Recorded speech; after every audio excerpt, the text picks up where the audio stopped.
नमस्कार दोस्तों, स्वागत है आपका अपने चैनल कानून सेवा पर। और आज हम एक बहुत ही दिलचस्प और बहुत ही प्रासंगिक विषय जो कि इतना ज़्यादा डिस्कस्ड रहता है कि जब एक अविवाहित मतलब अनमैरिड जोड़ा होटल में जाता है तो क्या ये कानूनी है, क्या पुलिस इसमें हस्तक्षेप कर सकती है, इन्वॉल्वमेंट ले सकती है और होटल वालों का क्या इसमें व्यवहार होना चाहिए। तो चलिए एक छोटी सी कहानी के साथ हम आज की वीडियो को शुरू करते हैं।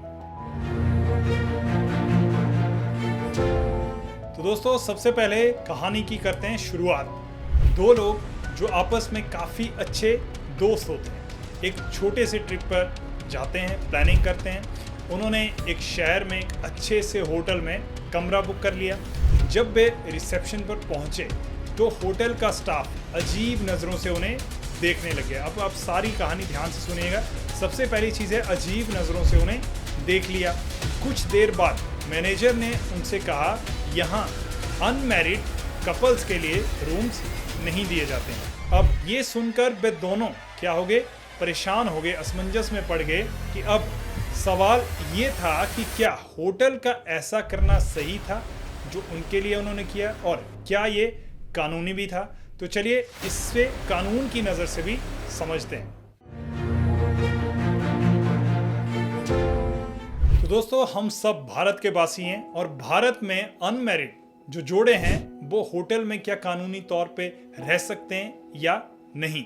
अब कानूनी अधिकार क्या है, जो इंडियन कॉन्स्टिट्यूशन आर्टिकल 21 मतलब अनुच्छेद 21 के तहत क्या आता है कि हर व्यक्ति को जीने का और व्यक्तिगत स्वतंत्रता का अधिकार है। किसी व्यक्ति का होटल में रुकना उसकी व्यक्तिगत पसंद हो सकती है, ऑब्वियसली पर्सनल चॉइस रहेगी।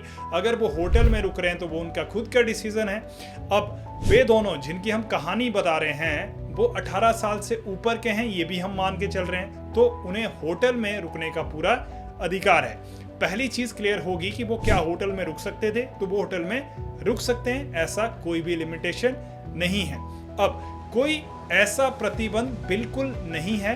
भारत में ऐसे कोई कानून नहीं है जो कहता है कि अनमैरिड कपल्स होटल में नहीं रुक सकते हैं। अब इसके साथ साथ पुलिस कैसे इन्वॉल्व हो जाती है। पुलिस का जो इन्वॉल्वमेंट है वो तभी सही होगा अगर कोई अनकॉन्स्टिट्यूशनल बात वहां पे हो रही है, जैसे मानव तस्करी या फिर सेक्सुअल्स रिलेटेड कोई भी एक्टिविटीज। ऐसी चीजों में पुलिस इन्वॉल्व हो सकती है। इसके अलावा ये उनकी इंडिपेंडेंस में दखल बिल्कुल नहीं दे सकते हैं, मतलब ना तो पुलिस इन्वॉल्व हो सकती है ना ही होटल मना कर सकता है। बट होटल का जो इनकार करना है वो कुछ हद तक सही इसलिए माना जाता है क्योंकि भारत में ऐसा अधिकार होटल को दिया गया है कि वो अपनी पॉलिसीज खुद बना सकें। इसीलिए आपने देखा होगा कुछ होटल बोलते हैं कि हम अनमैरिड कपल्स को अलाउ करते हैं, कुछ होटल बोलते हैं हम अनमैरिड कपल्स को अलाउ नहीं करते हैं। तो इसलिए यहाँ पे सवाल ये है कि होटल वाले खुद डिसाइड कर सकते हैं, बट इसके आगे क्या। अक्सर खबरों में सुनने को क्या मिलता है कि पुलिस होटल में जाकर अनमैरिड जोड़ों से पूछताछ कर रही है। अब मैं एक चीज आपको बताऊं, जो आईपीएस का सेक्शन 294 था, अब जो बीएनएस का 296 है, ये सेक्शन क्या बोलता है। पब्लिक प्लेस में आप कोई भी सेक्सुअल्स एक्टिविटीज या अश्लील हरकतें नहीं कर सकते हैं, लेकिन होटल कोई पब्लिक प्लेस नहीं है। ये चीजें आपको ध्यान देनी है कि होटल पब्लिक प्लेस में नहीं आता है। अगर आप होटल में हैं और अच्छे वैलिड आईडी प्रूफ के साथ आप जा रहे हैं तो पुलिस का इन्वॉल्वमेंट यहाँ पे इलीगल माना जाएगा अगर वो बिना किसी प्रॉब्लम के आपको हरास कर रहे हैं। दूसरी चीज, होटल की रिस्पॉन्सिबिलिटी। होटल के जितने भी गेस्ट हैं उनकी आईडी प्रूफ लेना उनका राइट है। आईडी प्रूफ आप देंगे, उससे ये प्रूफ हो जाएगा कि आप लोग जिनकी उम्र 18 साल से ज्यादा है, जिनकी हम कहानी कर रहे हैं, उनकी भी आईडी में उम्र 18 साल से ज्यादा है। तो आईडी कार्ड में आधार कार्ड, ड्राइविंग लाइसेंस या पासपोर्ट इनफ आपके डॉक्यूमेंटेशन के लिए रहने वाले हैं। इसके साथ साथ अब जो कपल वहां पे रह रहे थे कहानी में भी वो अनमैरिड हैं, ये हम बता रहे हैं। अब उनके राइट्स क्या हैं? सबसे पहला राइट्स है रहने का अधिकार। इंडियन जितने भी लॉज हैं उनमें साफ ये लिखा गया है कि बालिग जोड़े जो कि एडल्ट्स हैं वो होटल में आराम से रुक सकते हैं बिना किसी प्रॉब्लम के। दूसरी चीज, होटल की सिलेक्शन।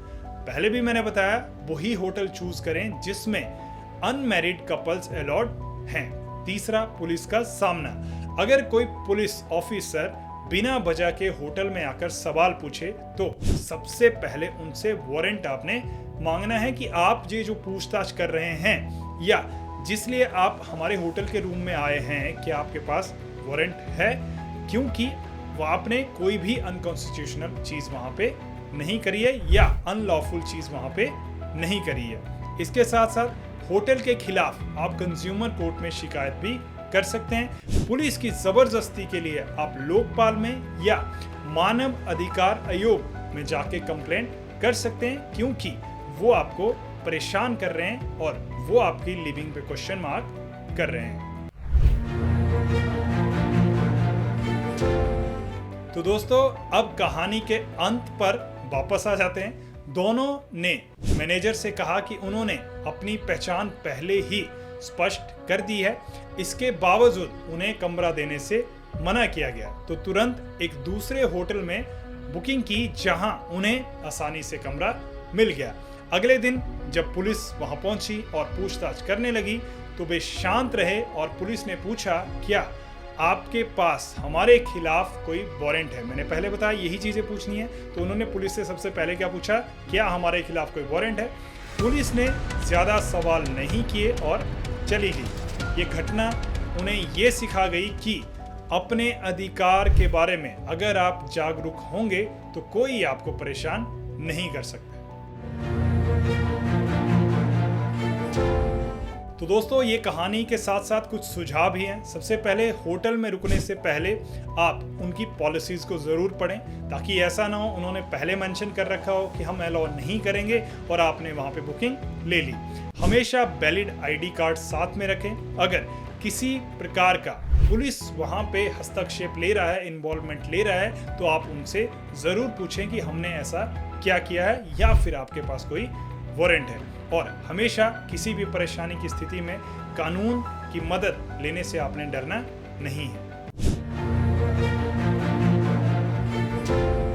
तो दोस्तों इस वीडियो में मैंने आपको जानकारी देने की कोशिश की है कि आप अगर बालिग हैं, एडल्ट हैं, तो होटल में रुकना आपका अधिकार है। किसी भी तरह की पुलिस या होटल की ज्यादती का सामना करने से आपने बिल्कुल नहीं डरना है। अगर आपको ये जानकारी अच्छी लगी तो वीडियो को लाइक और शेयर करें, और हाँ, हमारे चैनल कानून सेवा को सब्सक्राइब करना बिल्कुल ना भूलें, ताकि आप ऐसी ही इंपॉर्टेंट इंफॉर्मेशंस वाली वीडियोस आगे भी फ्यूचर में देखते रहें। मिलते हैं अगली वीडियो में, तब तक के लिए अपना ध्यान रखें। जय हिंद।